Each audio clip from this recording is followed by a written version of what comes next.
Lawrence Heritage State Park. My name is Rich Padover. I'm the summer interpreter here, and I welcome all of you to our inaugural program today for our inaugural presentation for the 2025 Summer Bring Your Own Lunch program. So thank you for joining us here today, and I appreciate your coming. And just a few announcements first. We have color-coded flyers, as you may have seen downstairs, that advertise our programs coming up this summer. And feel free to help yourself to any while you're here today. There's also some on the back table here, but we have more downstairs. We have the 19th annual old-fashioned 4th of July celebration coming up, actually 1 month from today, July 4th. We have a magician coming this year. Normally I have some kind of a singer coming or a singing group. So this year we're going to do it a little differently. So I have a highly acclaimed magician, Ed Magic, coming this year. And then there will be the other usual activities as well that we all know and love here. So you're all welcome to come.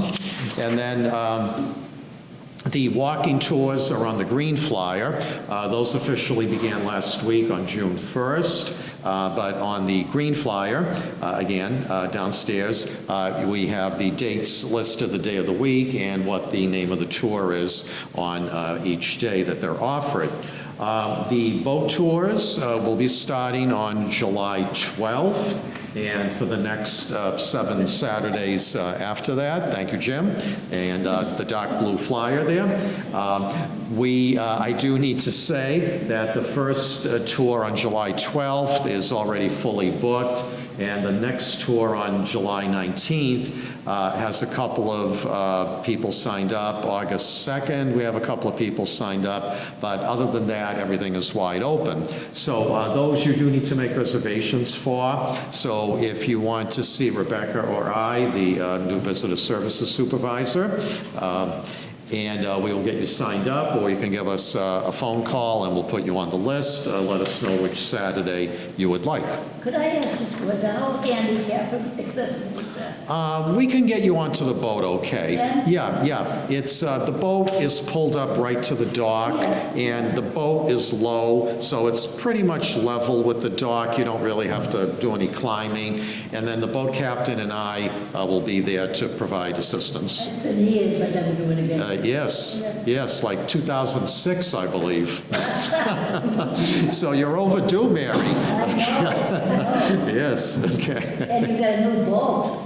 Yes, and we have a non-leaking boat now. Yes, I clearly remember. Yes.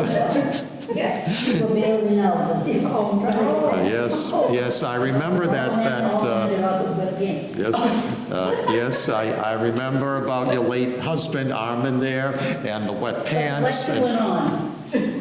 Yes, but the show must go on, right? We went ahead with the tour and made the best of it, and and still learned a lot, I hope. Okay, so, all right. Yeah, it was fun, though, yes. The way things should be, right? Fun, but you're learning too at the same time. Okay.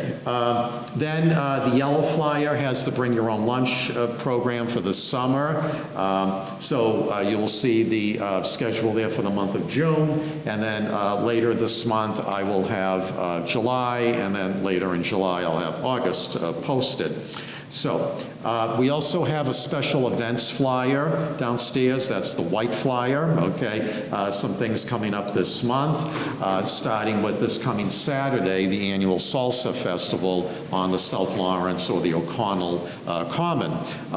The Friends group here will be providing narrated trolley tours that day. I will be doing one of them at 3 o'clock. And we'll have some other narrators doing the other tours, including in Spanish as well. That's 1 o'clock and 2 o'clock? 12 and 1. 12 and 1 for the Spanish language tours, okay? And then 3 and 4 o'clock will be in English. So I'm doing the 3 o'clock. Jim, I believe Joe Ponte is doing Yep, one as well, the 4 o'clock, 3 of 3, No, he's doing the 2, 2, you're doing the 3. and I'm doing the 3, okay. And the Spanish one is Now, this is. 12 and 1.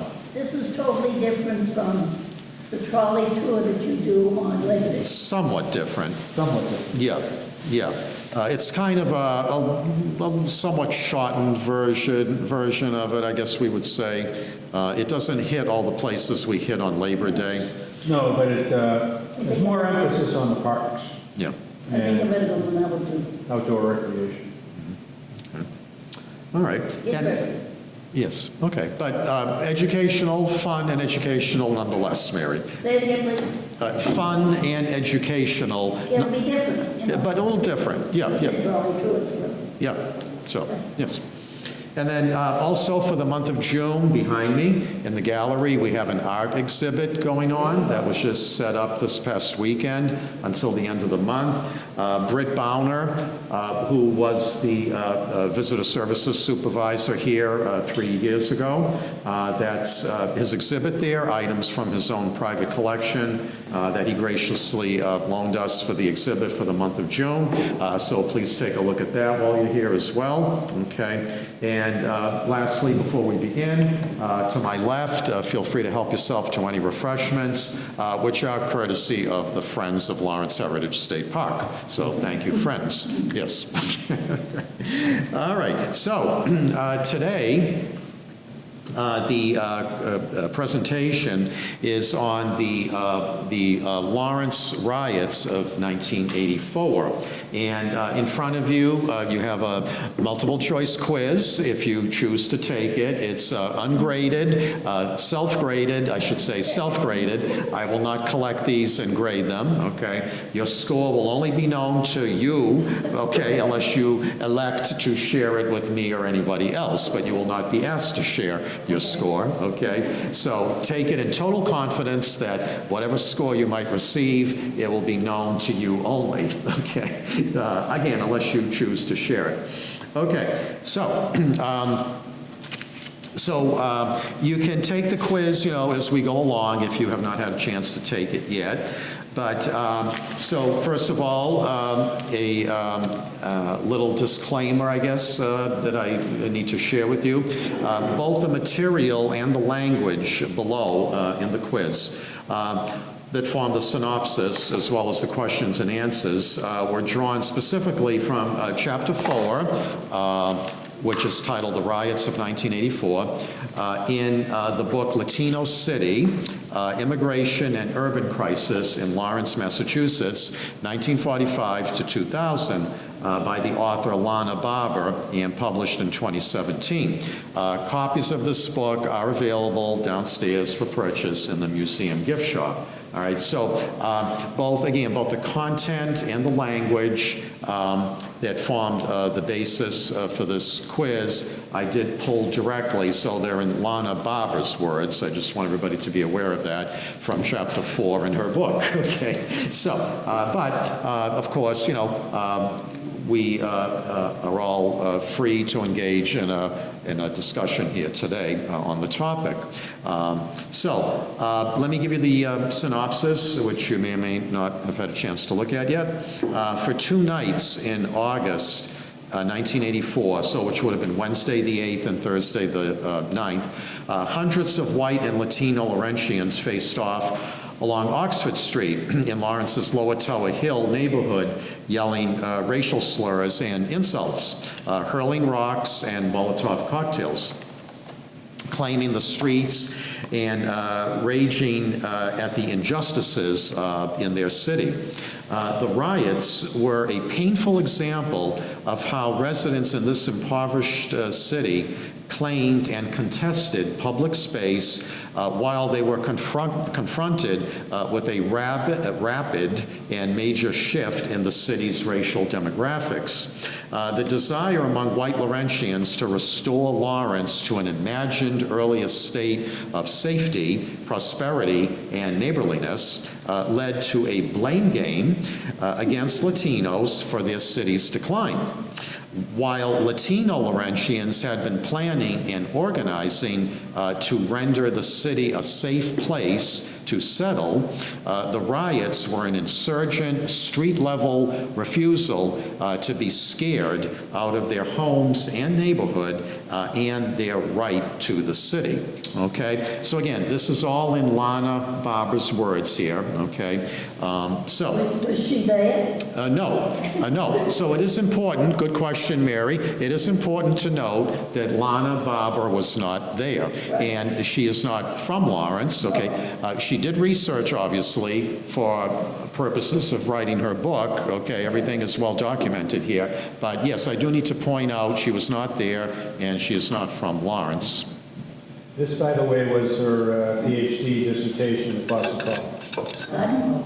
It was her PhD, it was based on her PhD dissertation at Boston College. Okay. So. She got something. So she got something out of it, yes, in the form of a book here that we have sold copies of, you know, and I'm sure she has through other means as well. So, all right, now, let's test our knowledge, okay? Right, here we go, everybody's favorite part, right, when I do my presentations here. Okay, number one, the Lawrence riots challenged which one of the following common explanatory narratives forged in the urban uprisings of the 1960s? Okay, so would anybody like to share their answer with us? Who's feeling lucky today? Yes? I said B. No, I'm sorry. I was going to go with D. Yes, D, yes, okay, all of the above. Okay, according to Lana Barber, okay, these were all, challenged by the Lawrence riots, okay, that we would have seen during the urban uprisings of the 1960s, okay? Latino submissions and compliance, racial divisions generally viewed through a black and white lens, whites not taking to the streets during ghetto revolts, okay? Those were all challenged, all right? And just a little commentary here. While rioting was not unprecedented, of course, right, as whites were the main perpetrators of race riots in earlier eras, using violence as a tool to maintain white supremacy in the face of real or perceived threats to the racial order.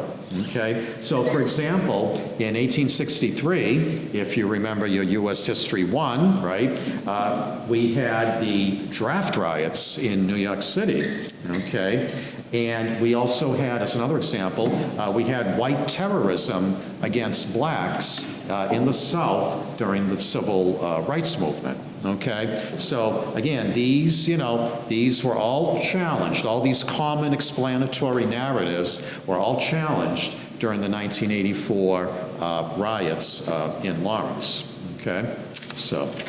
It took more than 2 days. Yes, indeed, yes. And by the way, I forgot to mention earlier, but before you leave today, okay, if you're interested, on that table behind me and to my left, and thank you to the Lawrence History Center, by the way, what we would call our sister organization here in Lawrence, okay? They let me borrow some copies of the news coverage, okay, from that week, okay? Yes, so, so for some people here in our audience today, you might remember, right, if you were getting the Eagle Tribune back then, right, okay? Yeah, right, before the digital age, of course, all right? That's what a lot of us Laurentians were reading back then there, right? The Eagle Tribune, the hard copy, you know? Okay, right? So, but feel free to take a look at the coverage there. Again, thanks to the Lawrence History Center before you leave today. Okay, now, number two. And Jim, I expect you to put your hand up for this one now. Up until around 1970, I gave the answer away, kind of, right? Oh man, what am I thinking? Okay. There we go. Everybody has at least number two correct now, if you know Jim's background. Up until 1970 or so, the Lower Tower Hill neighborhood had been dominated ethnically by white residents from which one of the following groups? Bruce. French Canadian. French Canadian, yes, A, okay, French Canadian.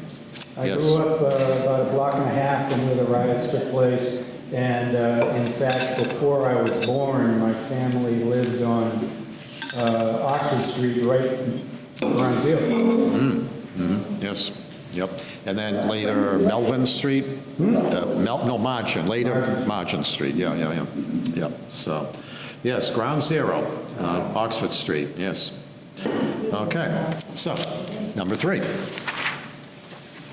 Over the course of the evening of August 8th, between 200 and 300 people gathered on opposite sides of Oxford Street, evenly divided between white and Latino, shouting and throwing rocks at each other, at houses, at cars, quite the scene.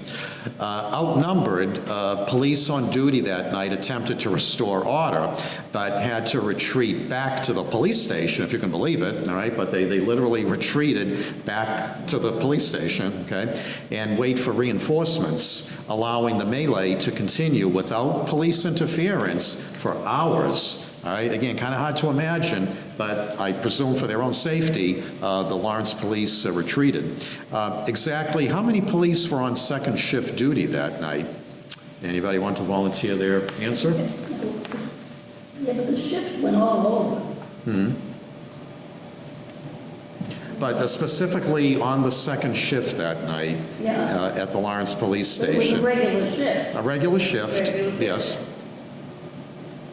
And I'm thinking, Yeah, B, 10, right. Yeah, I was gonna say Yep, yeah, okay.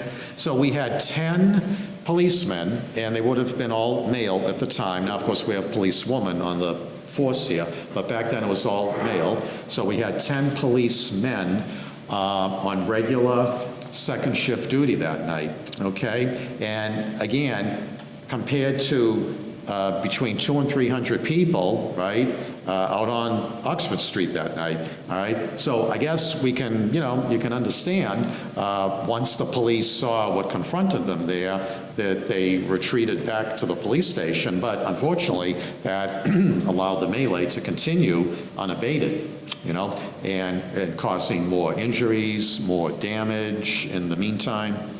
So, but yeah, the Lawrence police were vastly outnumbered that night. So, yeah. All right, now, picking up from that, number 4, okay, when police reinforcements did finally arrive and joined their brethren on the Lawrence police force, how many reinforcements were there? minimum. Well, okay, but which choice, though? Not A, no. It is an A? No. C. Yeah, C, okay, C, yeah. So, once the reinforcements did arrive, hours later, we had 40 tactical officers and 30 state troopers. Okay, so, by the way, I'm just looking at my notes here, let me back up a little. Just briefly going back to number 2, okay, the ethnic composition of Lower Tower Hill. I will tell you that by 1980, half of the residents of Lower Tower Hill were Latino, okay, by the time we took the 1980 census. Yes, 1980, okay. So by then, half of the residents of Lower Tower Hill were Latino, mostly, but not exclusively, Puerto Rican, okay. So, and then let me just go back to number 3 for a moment, referring in reference to the 10 police officers on duty on second shift that night, okay? Both police and unprotected firefighters were met with substantial resistance whenever they attempted to restore order, to make a move to restore order, or put out fires that were set because of the Molotov cocktails, okay? And went back to their respective stations and waited for reinforcements, okay? So not only the police, but the firefighters had to retreat as well, okay? Because they were unprotected, and just for their own, personal safety, okay, they had to retreat, all right? But Now, at number 4, a comment about number 4, the tactical officers were from a regional unit, okay, in the area here. So now we have 80, right, if you do the math, we have 80 heavily armed officers in total, okay, still far below the 200 to 300 people riding in the streets, okay, but at least they're armed now, okay.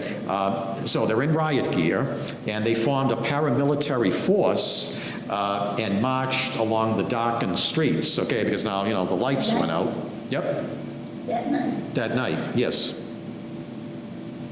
Can we go back for just a minute? Yeah, It was my understanding, okay, now, you know, we were talking about the neighborhood, right? Yeah. Now, there was the Hamptons or whatever filling station. Yes. Okay? Then there was a bar. Yeah, okay. Now, 2 men were in there, and they had a fight. And they won't fight anymore.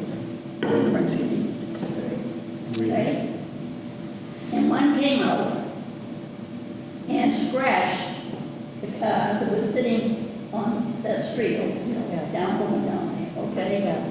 He scratched it, of course. Those 2 started the thing, the whole thing. that's how some, My understanding. yes. Whose car was it that was The scratched? one, well, the 2 guys, one of the 2 guys, At Hafner's. yeah. Anyways, all right? And then, of course, naturally, they're yelling at each other and so forth, so It's spilled over, yeah, yes. So they love a fight, so off they came, all right? And that's how it all started. And I believe the newspaper coverage, one of those papers gets into that there, that it all began there with those 2 and the scratch, yeah. Yeah, So naturally, there wouldn't have been too much, I mean, there was a fight in the bar. There wouldn't have been too much police presence because it was just an ordinary night. yeah, well, right, on the surface, yeah. It escalated. Yeah. Yes. So, yes, so now we have 80 heavily armed officers in riot gear forming a paramilitary force, okay, marching along darkened streets, okay, but the rioting, so by the time the reinforcements came, okay, because remember, it took hours for them to get here, okay, so by the time they all got here and did their formations, okay, and marched, the rioting and the fighting had mostly subsided, okay, and the police had actually missed much of the action, okay, because of the retreat back to the police station, waiting for the reinforcements to come. So during the thrust of the activity there going on, the police actually were not there. Again, it might seem a little strange, but because of the actions or not that they took, you know. So, and I will say, before we get to number 5, there were no serious injuries or deaths, okay? And only 6, you might have thought they would have been more, but again, in the Barber book here, only 6 arrests for riot-related activity, okay? So. Well, it's hard to arrest people when the police aren't there. Yeah, that's true, right? That's true. There we go, right? Yeah, you know, right. And probably nobody was in the mood to do a citizen's arrest either. They were taking the law into their own hands. Yes. Okay, now, number 5. So, the next day, right, the morning after, Thursday, August 9th, Oxford Street was littered with broken glass and garbage that extended to the intersection with Haverhill Street. The media, of course, swooped into the neighborhood, right? Oh, this is the kind of story they love, right? And it was local, state, and international media, all right? They really honed in on this. Now, an ecumenical, bilingual religious ceremony was held in the evening to try to calm residents. Okay, great, all right, good. But moments after ending, what happened? The rioting started all over again. Oh my God, right? And as with the previous night, much of the anger and the violence by both whites and Hispanics was directed at the police, okay, as anti-police sentiment had been growing. with accusations of bias against Latinos, all right? So by early Friday morning, August 10th, a contingent of between, yes, 200 to 300, here we go again, right? Police officers marched through the streets, clearing them and herding, like you herd cattle, right? Herding any remaining rioters into which one of the following locations? All right, anybody want to share their answer?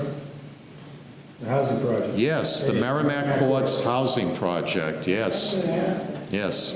And again, right in Jim's old neighborhood there. Yes, They went over to Market Basket, didn't they? Going up back there. well, some might have, okay, but not the major place, right. It was called the Moolahs back then. Yes, and Jim used to work in the deli there, right? No, actually, the one in the film. Oh, the one in Methuen, okay, the Merrimack Plaza. Yeah, okay, yep. So, No, the Moolahs on Essex Street is where I shoplifted for the one and only time in my life. oh, yes, I remember that story, yes, right, yes, yeah, Jim is admitting on national TV now, not local TV, right? Okay, of his indiscretion there, yes, but, okay. So, yes, so, again, to try to clear the streets in some kind of effort to maintain and restore order, okay, let's herd up those lingering rioters, okay, and then brought them all to the Merrimack Courts Housing Project, which, of course, was within walking distance there of the crime scene, so. Okay, number 6. Now, Lawrence City Hall, because you might be thinking, okay, so how did the city respond to all this, right? We know how the police responded, or not, okay, but how did, the politicians respond? Okay, well, City Hall did little during the first night of rioting, declining to issue a state of emergency or impose a curfew, with the incumbent mayor steadfast in his efforts to minimize the significance of the riots, okay? Yes. However, on the morning after the second night of rioting, so Friday, August 10th, the mayor and the city council did actually now declare a state of emergency, okay? Why? Well, in order to receive more federal and state assistance. That was kind of the caveat there, right? Okay. A weekend curfew in the riot neighborhood was also declared. Now, who was mayor during the riots?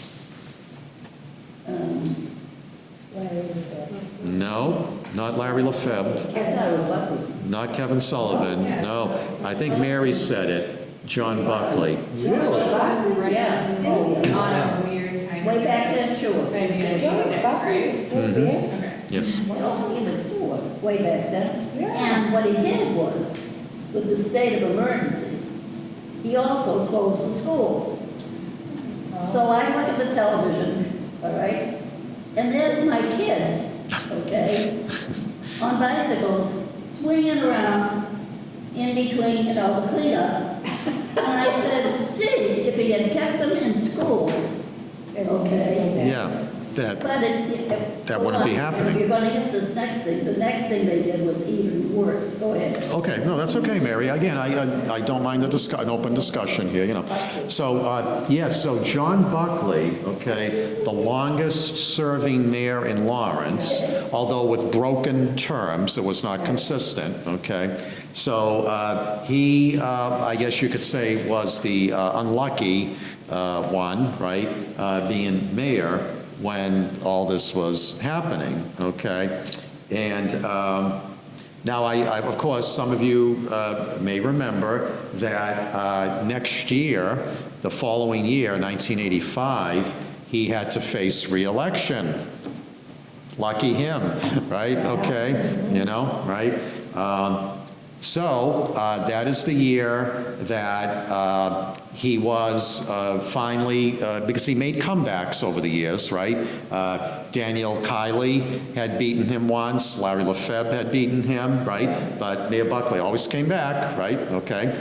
So this was the final dethroning, I guess you could say, of Mayor Buckley, okay? The last hurrah. The last hurrah, right, okay. So in 1985, it was actually Kevin Sullivan, right, who was then a city councilor, who beat Mayor Buckley. And then at that point, he was done, Buckley was done with politics, okay? And then passed away, I believe, 1997, 1998, at 81, I believe, years old. So, but yeah, you don't want to have to be running for re-election with something like this that, happened under your watch, Publicity was great. right? But yeah, the publicity was great, Publicity of right? television was wonderful for him. Yeah. For kids, So, don't forget it. yeah. So, yeah, so that's when we got Kevin Sullivan after, in 1985, who stayed, I believe, for 7 years, and then got a job in the Weld administration, Governor Weld, so.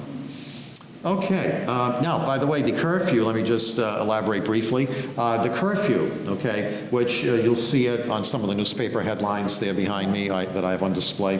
The curfew was from 8 p.m. until 6 a.m., okay?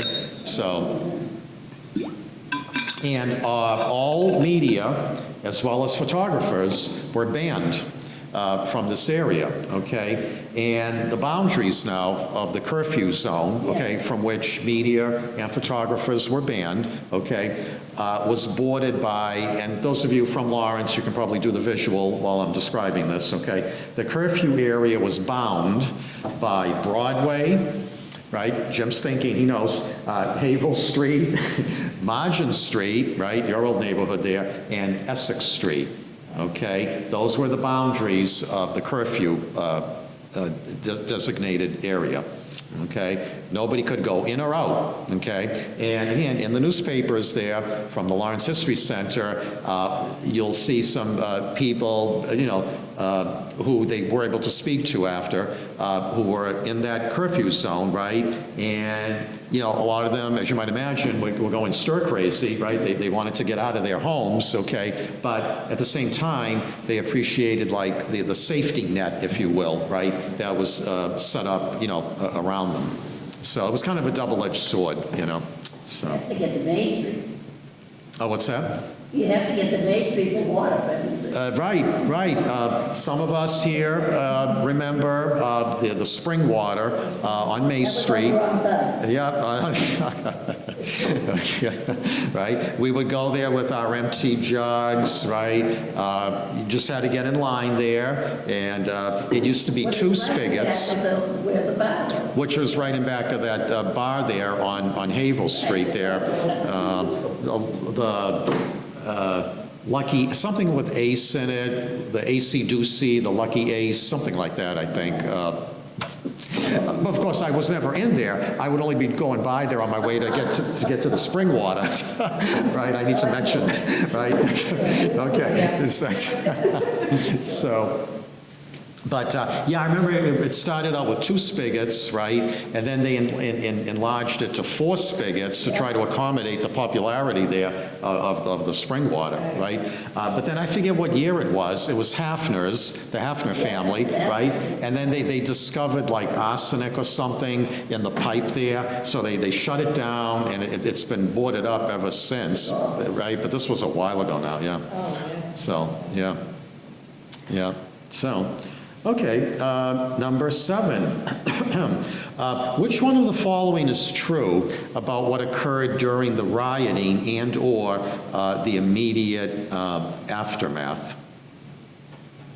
Would anybody like to volunteer their answer? All of the above. All of the above, yes. Right? When in doubt on a multiple choice quiz, always choose D, all of the above, right? Okay, so.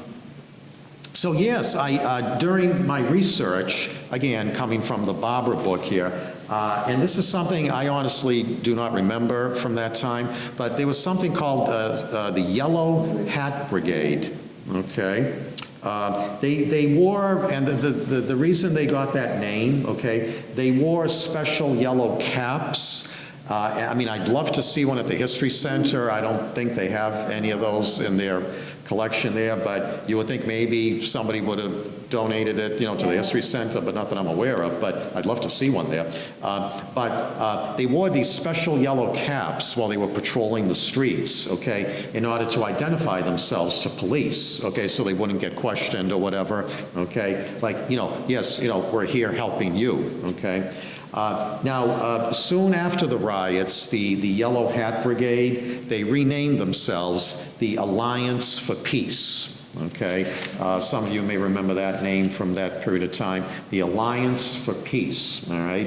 And their members included Nunzio DeMarca, some of you might remember him, okay, and Isabel Melendez, okay? Both were community activists here in Lawrence, okay? Nunzio also served on the Lawrence City Council, and he ran for mayor 1 year as well, okay? And he passed away December of 2019. He's up at Bellevue Cemetery now, as some other well-known Laurentians are, for that matter, too, right? Okay.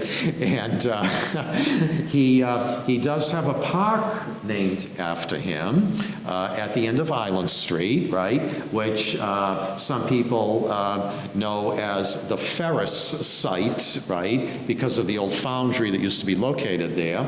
And some people also know it as the Mound, right? And actually, one of my walking tours, I'll put in a plug while I'm at it, one of my walking tours, the Gateway District Walking Tour, does end up, when I do that tour, at the Mound, okay? It's 25 feet tall, and, you know, people who come on that tour, if they're able to, I invite them to walk up to the top with me, and, you know, once you get to the top there, gorgeous panoramic views all around.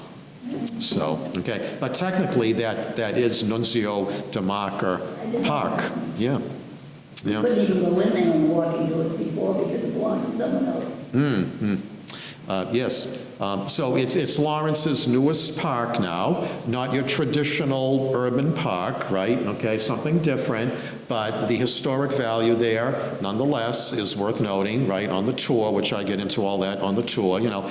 And then again, for those who are able to climb to the top with me, and especially if it's a really nice day, you can't beat the views there from the top, all around, north, south, east, and west. Yeah, so. And the three rivers. And the three rivers there, we have the confluence, right, of the Shawsheen, the Spigot, and the Merrimack, right? And on the city flag, as we know, right, it's, I can't do it with my fingers, but if you've seen the Lawrence City flag, you know there's the three lines there coming together that denotes the three rivers in the city of Lawrence coming together. Yes. Can you see the Shawsheen from there? Good question. No, you can't. You're right, okay? You can only see the Spigot and the Merrimack from the sluice way when Go we... on the top, you can see the three. You can see the highway, under the highway, Georgia. But you have to climb to the top to see all three. That's right. But also immediately adjacent is the end of the North Canal. Yes. And the sluice way. Yes. And that's a very interesting structure, too. Yes, which... Yes. So, but again, it's a great tour, and I'll mention one other thing about it. That's the only tour, walking tour that I give here where we can actually go into a mill building, okay?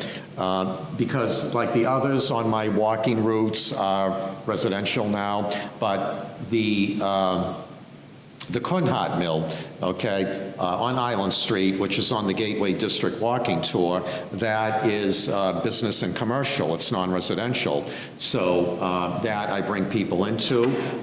So you got the best of both worlds there. You can see the renovations, how it was modernized, but how they retained a lot of the original features as well. So, and anything and everything that I know about my walking tours, I owe to Jim here. Hey, don't blame me. Okay, so any complaints about my walking tours, Jim taught me everything I know. Did he tell you about the days you're blind? What's that? Did he tell you about the effect of the feet? You know, when you're walking around here, all right, or walking, Yeah. I also noticed the mill, okay, the big mill, and all the windows, watch the windows, but you're walking around without falling, okay? You'll notice that it resembles a Venetian blind clothing. Vertically. Just the way it's, Vertically. yes, yes. And then you walk along and of course it opens up. Oh, okay. Wow, Venetian blinds, that's a thing from the past.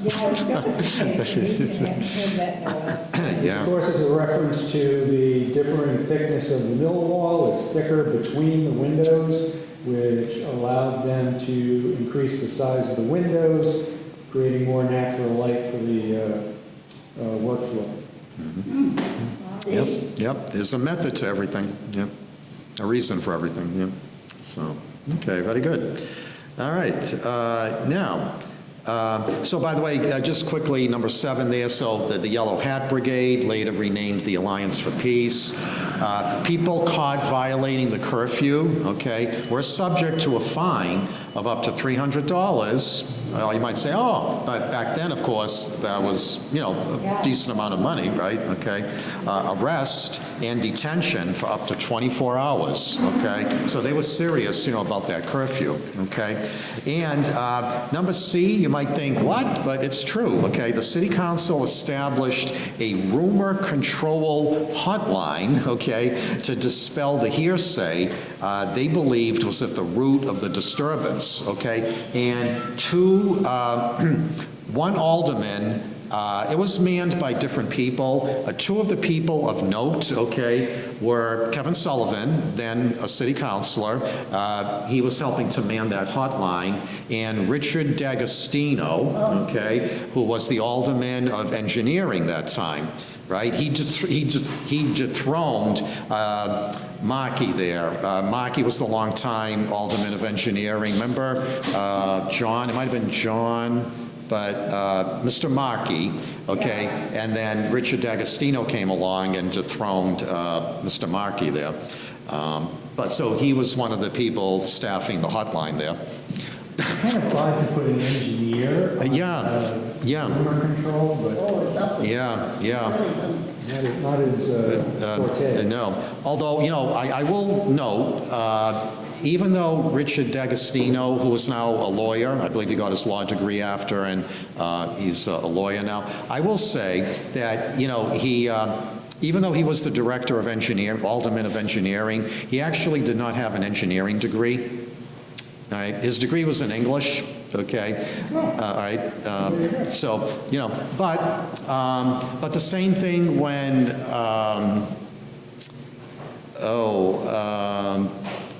who was the, Well, when you went beyond Broadway. Yeah. All right? St. Anne's was a little bit involved, but when you went beyond there was very little, I shouldn't say interest, because everybody was interested in the thing, but there was very little concern for the people on the other side of the city. They could kill It's it. very localized. What else is new? yeah, right, yeah, localized, yeah. Clover Hill and Howard, not Howard, Yep. Prospect Hill. Prospect Hill, my stomping grounds. You Yep. could care less, so they have to know, like, Life goes on. but all of these Yeah. was ridiculous. Yeah. I just wanted to mention too, Joe Giuffrida, okay, the longtime city assessor, right, okay. One year he ran for alderman of public safety, okay, and, okay, he didn't have a public safety background, right, but I believe, and maybe Richard D'Agostino, I don't remember now, maybe this was his thinking as well, the way he was framing it. The way Joe Giuffrida framed it was that, we need an administrator there. He was an experienced administrator, right, at City Hall, didn't have the public safety background, but he's like, we need an able administrator, right, to run that department. And that, again, might have been the way D'Agostino was framing it. Right name. Yes. Yep, all politics is local, Yes, it is. right? Okay. Number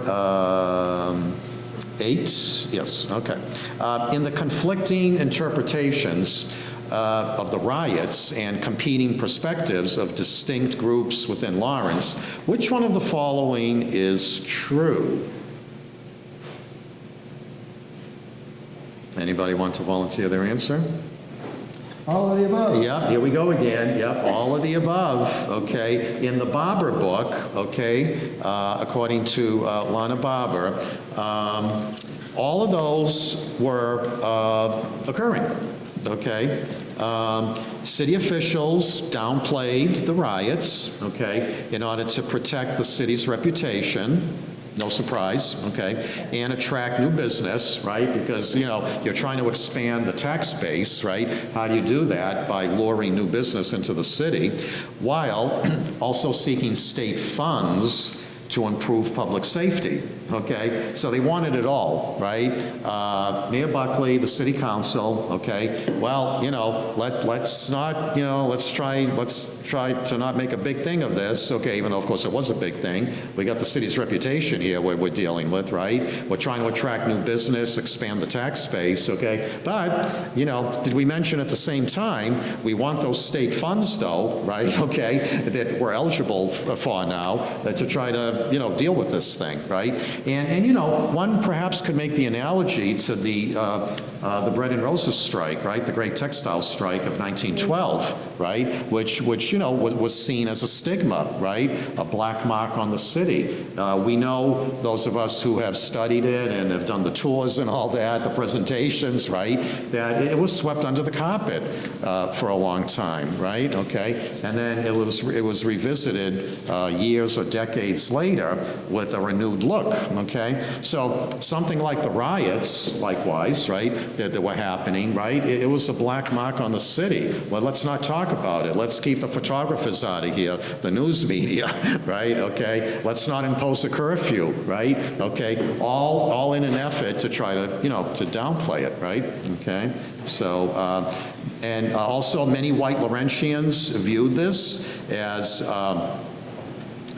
demonstrating a tragic decline in the city, that it was time to head to the suburbs, like a lot of their former neighbors had done in the preceding decades, right? Fleeing the white flight, right, out to suburbia, right, post-World War II, okay? Now it's my turn, right? That was the view here. Well, my neighbors did it, okay? I kept up the good fight here, pardon the pun, right? I tried to make a go of it. Maybe now it's time for me to head to the burbs as well. Okay?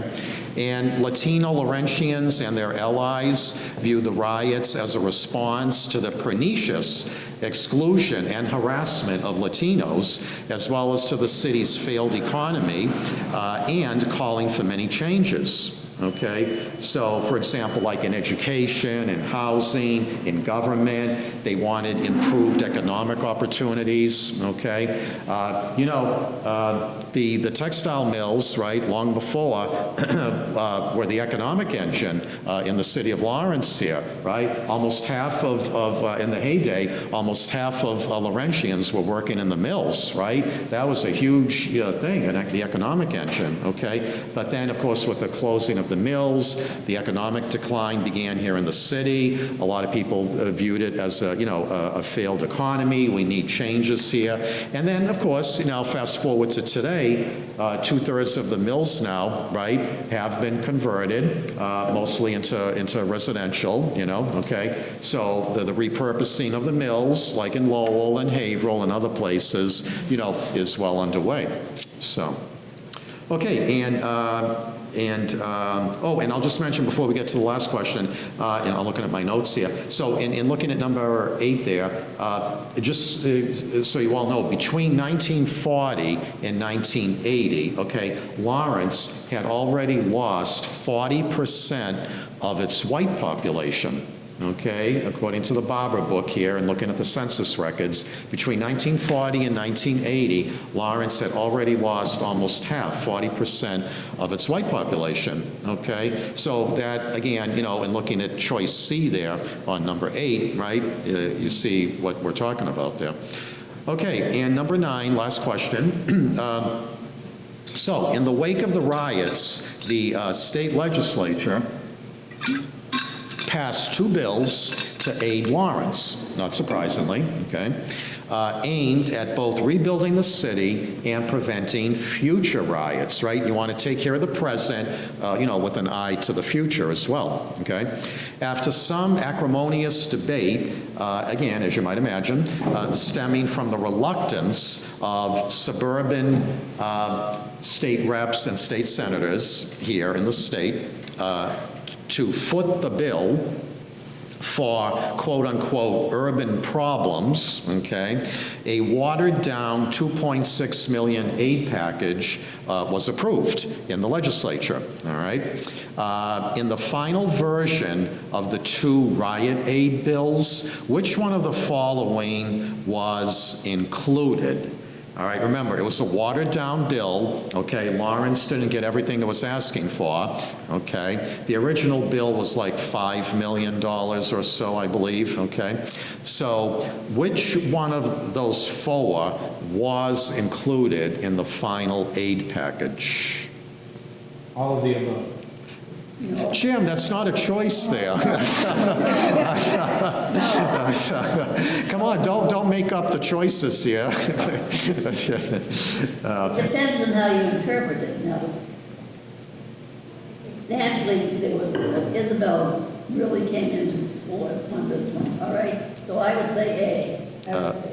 No. All right? Is it C? C. Yeah. Yeah, C. Sounds right. Yeah, okay. Yeah, I C. have to tell you, because of that bill and subsequent legislation, what they did, which was tragic, was they took the schools in that area and made them self-contained. Now, we are kids in the 7th and 8th grade who are going to go on, and now they can't go from class to class.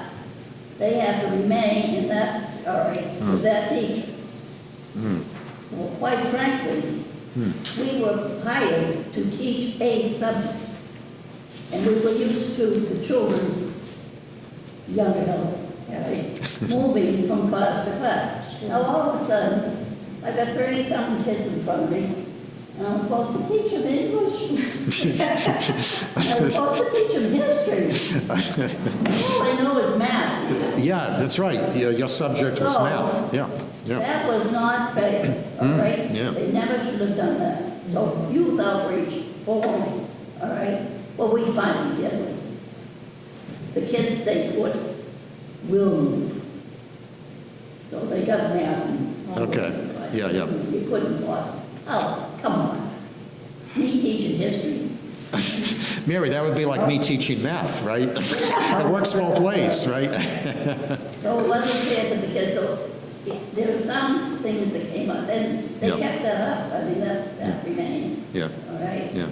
So that, and it didn't prepare them.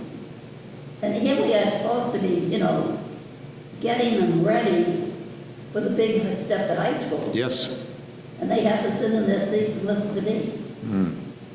That was not fair. Oh, Mary, you're too hard on yourself. Yeah. But now, was this the General Donovan School that we're referring to? Where were you? Bruce. Bruce. Oh, the Bruce School. Up the hill. Okay. That's why I said I was looking at television, all my kids were down there with the, with the riot. No. When I went back to school, of course, we have 50 years. Yeah, okay? yeah. And I said to them, you don't do that again. Yes. Okay, and just lastly, let me just give you a few numbers here, the aid package, in case you're wondering, okay, the breakdown. I'll just end it with this. So we had State Senator Patricia McGovern that time, right? And State Representative Kevin Blanchette, who, of course, representing Lawrence, were pushing, right, for this aid package, which you would normally expect they would, right, representing their constituents here and trying to help their city, okay? So McGovern and Blanchette, played a large role, as you might imagine, okay? But again, they were up against those suburban legislators, okay, who said, oh, this is an urban problem, right? You know, why should we allocate money to give to Lawrence? This is an isolated problem, let them deal with it, okay? So, but in politics, right, negotiation, that's how you get what you want eventually. You got to negotiate. Presidents have to negotiate with Congress, right? Okay. So in the end, okay, or sometimes, or some of them. So in the end, right, just so you know, so out of that 2.6 million that the legislature agreed to give to help out Lawrence, okay, $1 million went to upgrade the police and fire departments. Rightfully so, okay. Definitely some help was needed there, okay. $600,000 went for operating costs and to improve the city's management capacity and efficiency, okay, which that is like an umbrella for a whole bunch of like little things that, you know, Boondoggles? we might call them boondoggles, okay? I don't really mean that. You know, but in the loose sense of the word, we'll say, you know. And then other money, like the remainder, the bulk of the remainder, went for repairing damages, right? Remember now, there was, and you'll see from the newspapers there, I have on display, lots of damage, right? That'd be repaired and paid for, right? And for recreation programs, okay? Because some of the thinking, right, was that, let's expand the recreational offerings here in the city, right? That might, you know, be an outlet for some people who otherwise might get into naughty stuff, okay? But if we give them recreational opportunities, that'll be good for them, keep them off the street, you know, keep them occupied, right? Okay, so, okay, but, Heritage Park, What? Heritage Park. Well, Heritage Parks, the park was in the works before the riot, but I imagine it solidified state support That's it. for the park. I was just going to add one thing. Yeah, go ahead. I'm going to add 2 or 3 things. okay, go ahead. But on I'm this done. topic, I was just going to add that that money that, and the, you know, $600,000 for administration. The city was really in tough shape financially at this time. As you may recall, this is around the time they closed the city pools. Oh, yeah. Right? So talk about recreational opportunities and the lack of sand. And I'm sure the same went for the parks and everything else. We're in tough shape. The big point I wanted to add to your presentation, Yes, Rich, yes, Jim. in regard to the neighborhood and the fact that it had been a French-Canadian neighborhood, but in fact it still was to some extent, and among the whites on the quote-unquote Anglo side were quite a number of French-Canadians, so much so, I got these from Anita, that the curfew notices were printed in English, Yes.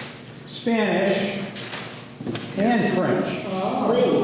Now, the French Canadians in that area at that time were not of my generation, because I'm like mix of 3rd and 4th generation, and of course I grew up speaking English. But there was a late wave of French Canadian immigrants in the early 60s, and ironically, they came here for the same reason as most of the Latino immigrants, which was the jobs in the shoe shops and garment shops that had moved into the vacated textile mills. So, you know, the great irony is they arrived around the same time and for the same reason, but Yeah. just couldn't get along. And Yeah. the railroad.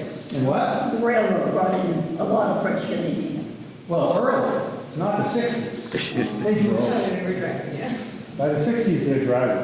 What was happening in, was there a push in addition to the pull? What was happening in Canada in the 60s? A push for what? For French Canadians to be leaving Canada? Well, I assume there was some primarily economic reason, because, you know, the jobs in the sweatshop, in the garment shops and the shoe shops were not great jobs either. But I assume, and I think a lot of them were coming off the farms. Right. Quebec, Right. Farming was probably in decline. Poor soil, yeah. Yeah. Yeah. Yeah. So I went to grammar school with some of these kids, and we were all French Canadians, but they seemed so foreign to me. These kids who spoke only French and struggled with a little bit of it. Yeah. So a lot of them are still around on Essex Street, that Oh. 84. Yes. Well, Alma never spoke English until he went to college. Till college, Well, he had it at Central Catholic, high school. but high school, but he really didn't master it, let's put it that way. You know, he still loved it. French was still his first language. This is Mary's husband, Armin Girard, who went to St. Anne's as I did, but in the 30s, Yeah. classmate of Robert Goulet. Yes, Robert Goulet. Really? And Robert Goulet had a lovely sister. Lived on the same street as my husband. Uh-oh. You say that facetiously. Trouble in River Street. Yeah, apparently, yeah. But Mixed you- emotions. But you won him. You still got him. 65 years of it. Wow. Wow. Okay. That's all I have. All right, no, sure, that's fine. Any other questions or comments? Okay. That's good. All right, well, thank you all for coming, yes. I got to tell my story about how I learned about the strike. Okay, sure. Well, what? Very briefly, how I learned about, not the strike, the riot. Thank you. How I learned about the riot. 1984, I'm not living in Lawrence at the time. I live outside of Boston. I worked for a law firm in Boston. I was a paralegal. The law firm rented a house in LA for the 1984 Summer Olympics. And I went out there along with many of my coworkers, and after watching the track and field for a day, we go back to the house, turn on the news, the Lawrence riot, leading the national news. Oh, yeah. It was a slow news day. He was on everything, really, but. Yeah. Unbelievable. And just briefly, I'll add to that. So that summer, I had a summer job at the old Bank of New England Bay State, the operations center on Andover Street, across from the industrial park.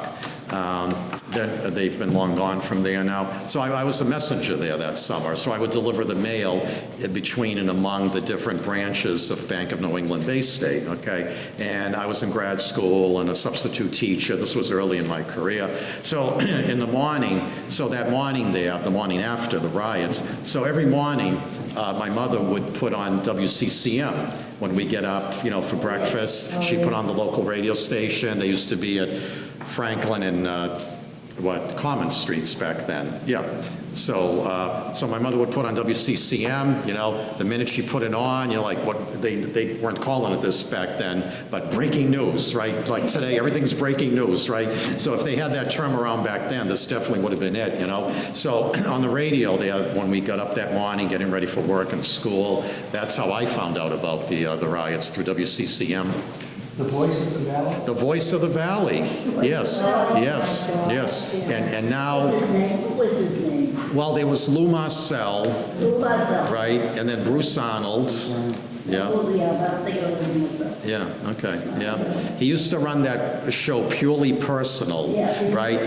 9:30 during the week, I think Monday to Friday. You can call in and you could sell an item, Yeah. right? And it did well. Boy, I wish I was still on. Yeah, we did a lot of trade with him. Yeah, We want to- yeah. God, you're aging us, Well, the old days.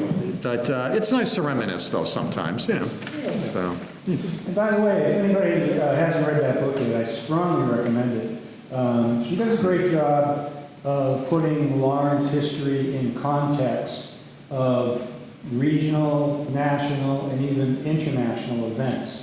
Because we here tend to think of what's happening here as unique and isolated, but it's all related to national trends of migration, not just international migration, but like people moving from the city to the suburbs, and that was happening everywhere. It was being subsidized by the federal government, and the deindustrialization was happening everywhere. So we're all mixed in with a lot of national trends forces and forces, yeah. beyond our control. Yeah. How much is it? It's borrowed in 1995. Tax included. Far away from the library here. You can borrow mine. Okay. Thank you, everybody, and hope to see you, yes, you're welcome, and hope to see you at our other upcoming events and lunches and